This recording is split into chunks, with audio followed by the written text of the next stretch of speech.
Hi everyone, welcome back to the channel. So इस video series में हम लोग डिस्कस करने वाले हैं स्प्रिंग डेटा जेपीए। तो सबसे पहले हम लोग ये समझेंगे कि कब हम लोग स्प्रिंग डेटा जेपीए का यूज करते हैं। ओके, एंड देन हम लोग इससे रिलेटेड कुछ टर्म्स को समझेंगे। एंड देन उसके बाद हम लोग ये समझेंगे कि कैसे हम लोग स्प्रिंग डेटा जेपीए का यूज कर सकते हैं अपने स्प्रिंग प्रोजेक्ट में। ओके, तो स्प्रिंग डेटा जेपीए का यूज हम लोग तब करते हैं जब हमारी जो स्प्रिंग एप्लीकेशन है वो डेटाबेस से इंटरैक्ट कर रही है। ठीक है, मतलब कुछ हम लोग ऐसे ऑपरेशन परफॉर्म कर रहे हो, लाइक हम लोग कुछ डेटाबेस में क्रिएट कर रहे हो या फिर कुछ डेटा हम लोग डेटाबेस से फेच कर रहे हो। ठीक है, इस टाइप पे जब हम लोग ऑपरेशन परफॉर्म कर रहे होते हैं तो उस टाइम पे हम लोग स्प्रिंग डेटा जेपीए का यूज करते हैं। ओके, अभी स्प्रिंग डेटा जेपीए यूज करने से क्या होता है कि जो भी डेटाबेस से रिलेटेड कॉम्प्लेक्स क्वेरीज होती हैं, ठीक है, वो हमें नहीं लिखनी पड़ती है। तो with the help of data JPA क्या होता है कि जितनी भी कॉम्प्लेक्स क्वेरीज हैं वो ऑटो जनरेट हो जाती हैं, और एज अ स्प्रिंग डेवलपर हम सिर्फ और सिर्फ फोकस रख पाते हैं अपनी स्प्रिंग एप्लीकेशन पे। ठीक है, तो इसलिए हम लोग यूज करते हैं स्प्रिंग डेटा जेपीए का। ओके, तो अभी हम लोग स्प्रिंग डेटा जेपीए से रिलेटेड कुछ टर्म्स को समझते हैं। लाइक यहाँ पर ओआरएम क्या होता है। तो ORM stands for object relational. ठीक है, अब अगर हम लोग इसकी डेफिनेशन देखें तो यहाँ पर लिखा हुआ है the process of saving the object to database table and vice versa. ठीक है, तो यहाँ पर ये एक टेक्निक होती है जिससे हम लोग एक ऑब्जेक्ट को, ठीक है, डेटाबेस टेबल में सेव करते हैं या फिर डेटाबेस टेबल से डेटा एक्सट्रैक्ट करके उसको वापस ऑब्जेक्ट में कन्वर्ट करते हैं। ओके, सो इस चीज़ को और अच्छे से समझने के लिए यहाँ पर मैंने एक एग्जांपल कंसीडर करा है। तो सपोज यहाँ पर हमारे पास एक स्टूडेंट क्लास है।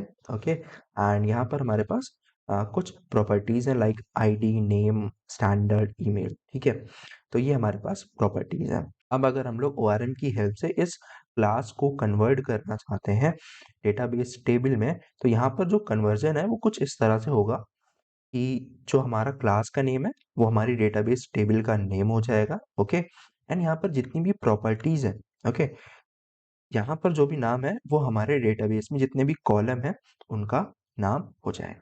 ठीक है, तो कुछ इस तरीके से हम लोग देख पा रहे हैं कि कैसे ORM कन्वर्जन करता है एक ऑब्जेक्ट का डेटाबेस टेबल में।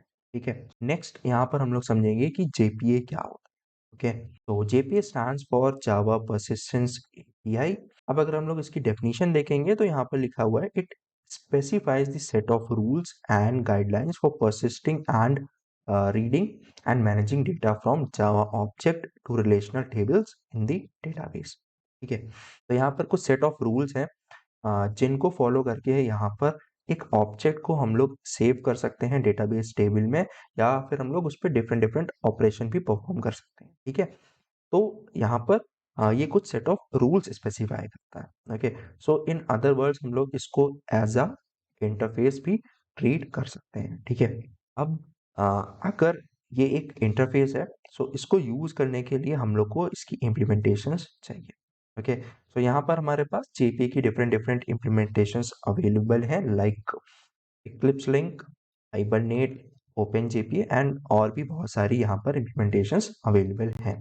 ओके, तो इसमें से जो मोस्ट पॉपुलर है वो है हाइबरनेट, और इसी को हम लोग अपनी पूरी वीडियो सीरीज में यूज करने वाले। ओके, अभी हम लोग ये समझते हैं कि कैसे हम लोग जेपीए को यूज कर सकते हैं अपने स्प्रिंग प्रोजेक्ट में। ओके, तो सबसे पहले हम लोग यहाँ पर डिपेंडेंसी को ऐड करेंगे जो कि है spring boot starter data JPA.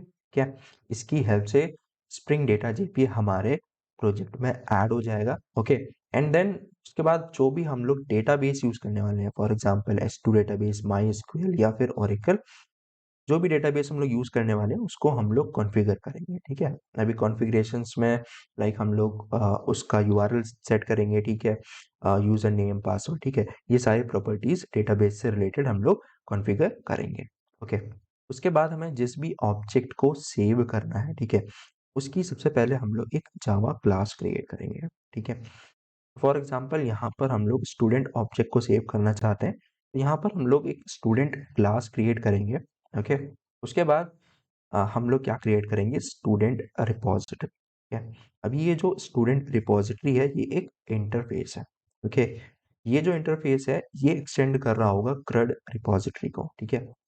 तो यहाँ पर जो CRUD रिपॉजिटरी है ये भी एक इंटरफेस है जो कि स्प्रिंग डेटा जेपीए पैकेज में है, ओके। और इसकी हेल्प से क्या होता है कि जितने भी ऑपरेशन है like create, read, update and delete, ये सारे हम लोग ऑपरेशन परफॉर्म कर सकते हैं। देन उसके बाद हम लोग क्रिएट करेंगे स्टूडेंट सर्विस क्लास, जिसमें हम लोग स्टूडेंट रिपॉजिटरी को यूज करेंगे डिफरेंट डिफरेंट ऑपरेशन परफॉर्म करने के लिए, ठीक है। एंड देन लास्ट में हम लोग क्रिएट करेंगे स्टूडेंट कंट्रोलर, जिसकी हेल्प से हम लोग एंड पॉइंट्स क्रिएट करेंगे और अपनी स्प्रिंग एप्लीकेशन को यूज करेंगे, ठीक है। ओके, तो इसका जो इम्प्लीमेंटेशन है वो हम लोग नेक्स्ट वीडियो में कंटिन्यू करेंगे। तो इस वीडियो में हम लोग ने ये समझा कि स्प्रिंग डेटा जेपीए का यूज हम लोग कब करते हैं, एंड ओआरएम क्या होता है, जेपीए क्या होता है, एंड हम लोग ने जेपीए के डिफरेंट डिफरेंट जो इम्प्लीमेंटेशन है उनको भी देखा, ठीक है। तो ये सारी चीजें हम लोग ने इस वीडियो में कवर करी। अभी नेक्स्ट वीडियो में हम लोग कवर करने वाले हैं इसकी इम्प्लीमेंटेशन, ठीक है।